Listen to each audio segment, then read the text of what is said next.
You may even get tired of winning, and you'll say, please, please, it's too much winning. We can't take it anymore. Mr. President, it's too much. And I'll say, no, it isn't. We have to keep winning. We have to win more. Are you tired of winning yet, America? Are you tired of winning? Bobby Jones here from MeidasTouch and Valor Media Networks. And I just wanted to bring up something that I think we forgot about during Donald Trump's first term. He said while running for office that if he was to win, America would get tired of winning. In actuality, what America has quickly become tired of in his second term, they're tired of the chaos.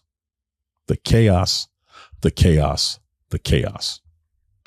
In the little over 5 months that President Trump has started his second and non-consecutive term, we have seen the world plunged into a state that we have very rarely seen it in modern times.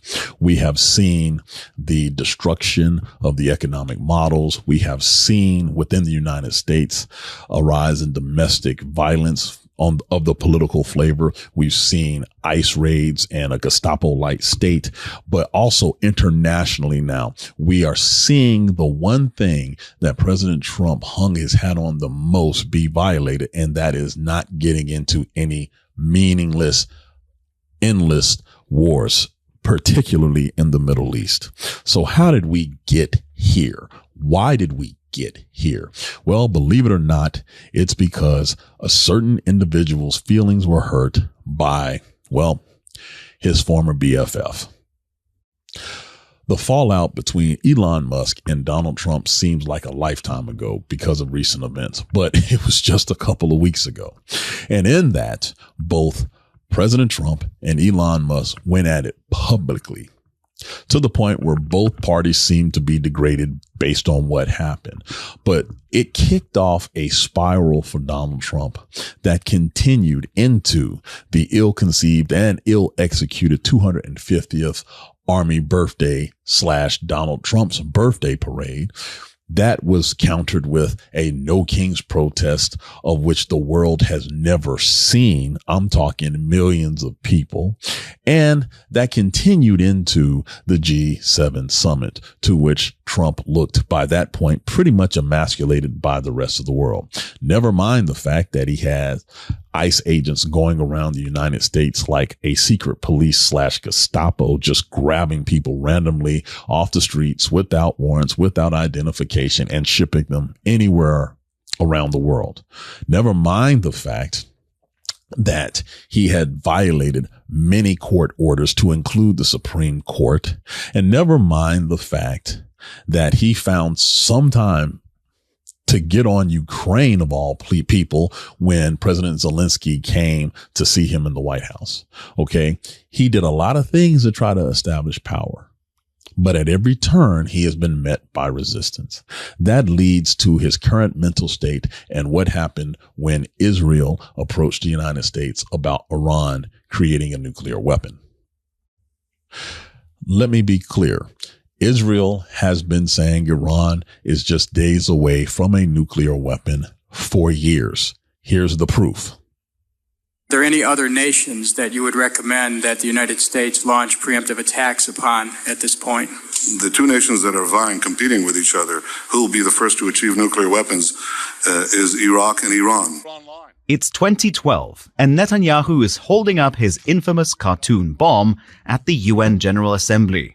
By next spring, at most by next summer, at current enrichment rates, they will have finished the medium enrichment and move on to the final stage.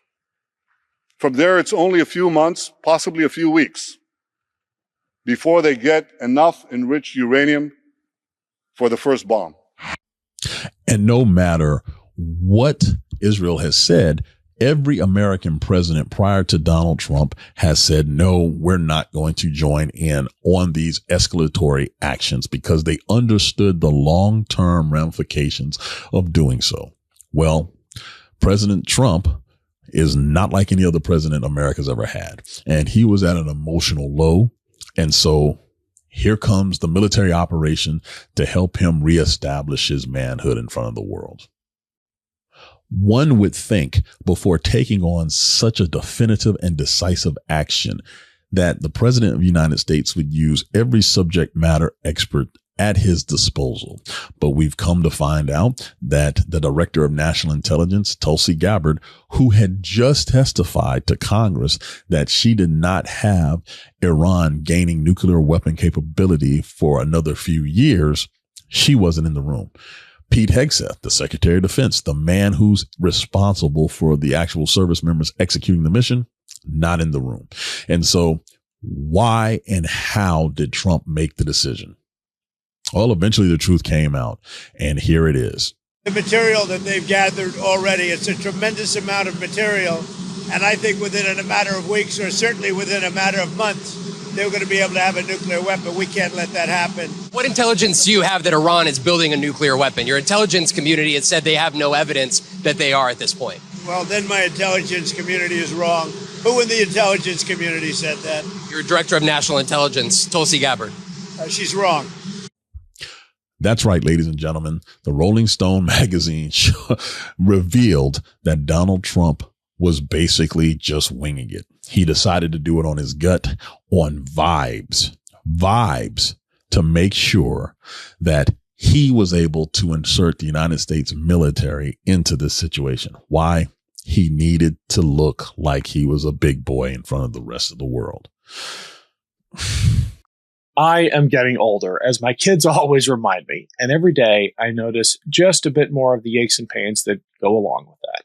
The most important thing I can do is stay fit, exercise, and eat well, but let me tell you about an aging hack. Qualia Senolytic helps the body rid itself of senescent cells, which are the so-called zombie cells that accumulate and can lead to less energy, slower workout recovery, joint discomfort, and basically feeling old. Qualia Senolytic is a groundbreaking, clinically tested supplement with 9 vegan, plant-derived compounds that help your body naturally eliminate these senescent cells, helping you feel years younger. Here's how it works. You take it just 2 days a month, helping your body naturally eliminate zombie cells to age better at the cellular level. And Qualia's breakthrough formulation is vegan, non-GMO, and tested by leading scientists. A big culprit behind that middle-aged feeling can be these senescent cells that linger in your body after their useful function, wasting your energy and resources. Taking Qualia Senolytic can help you turn back the clock, giving you more energy, less soreness after exercise, and a boost in productivity. Experience the science of feeling younger. Go to qualialife.com/Ken for up to 50% off your purchase and use code KEN for an additional 15%. That's QUALIA life.com/Ken for an extra 15% off your purchase. Your older self will thank you, and thanks to Qualia for sponsoring this episode. It really became obvious at the conclusion of this operation why and how he needed it so much.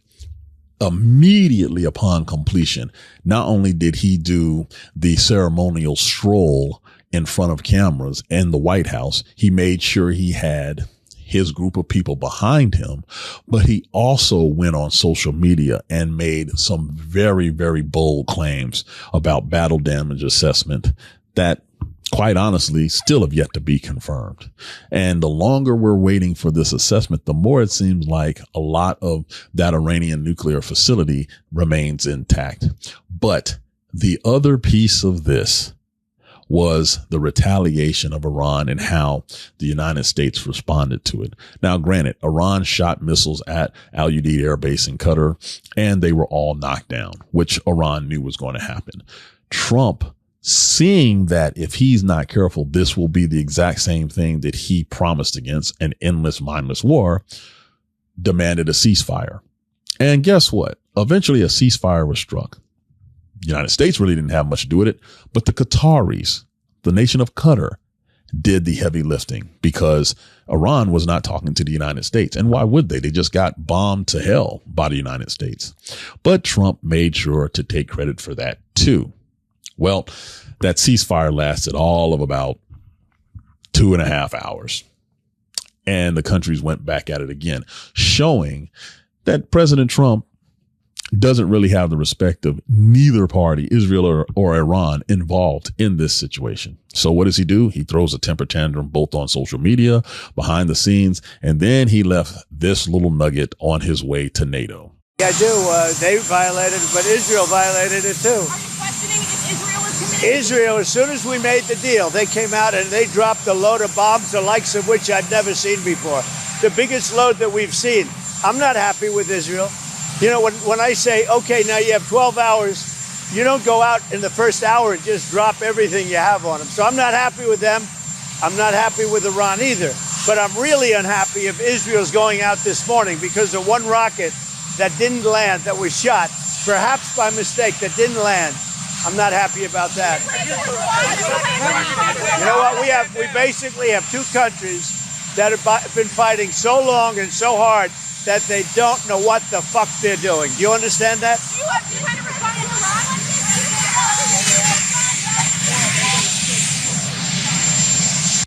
this? Ladies and gentlemen, that is the leader of the free world, looking disheveled, bewildered, pissed off, and on his way to meet with NATO allies at the NATO summit, an organization to which he has gone on record many times, not understanding its usefulness and not really wanting the United States to participate in it.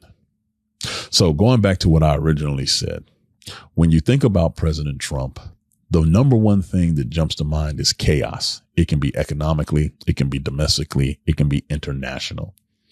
But one thing is for certain. The world is not a better place because he is president of the United States. New Meidas merch drop. Check out the latest pro-democracy sticker packs, t-shirts, hats, sweatshirts, and more. All at store.MeidasTouch.com.